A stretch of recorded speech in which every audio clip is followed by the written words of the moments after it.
সময়ে অন্তর্বর্তীকালীন সরকার পরিচালনা করার ক্ষেত্রে আমরা সবচাইতে ভুল ব্যক্তিটাকে পছন্দ করেছি, সবচাইতে ভুল লোভী, সবচাইতে আপনার অদক্ষ লোকটাকে আমরা পছন্দ করেছি।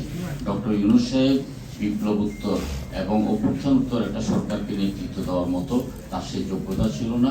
তিনি এই ক্ষমতায় এসে যেন তেনভাবে নির্বাচনটাকে প্রলম্বিত করার চেষ্টা করেছেন।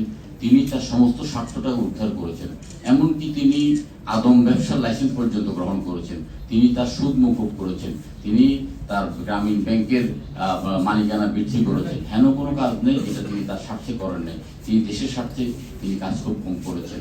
আমরা বারবার ওনাকে বলার পরও তিনি তার একটা দক্ষ উপদেষ্টা মণ্ডলী করেন নাই। তিনি স্বজনপ্রীতি পরিচয় দিয়েছেন, তিনি তার নিজস্ব লোকদেরকে দিয়ে রাষ্ট্র পরিচালনা করেছেন।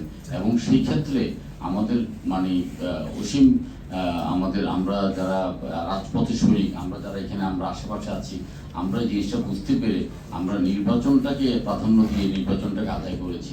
ওনাদের নির্বাচন দেওয়ার কোনো ইচ্ছা ছিল না।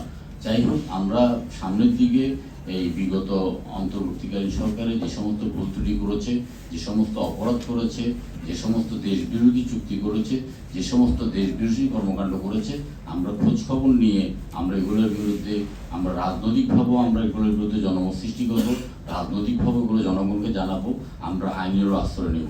সর্বোপরি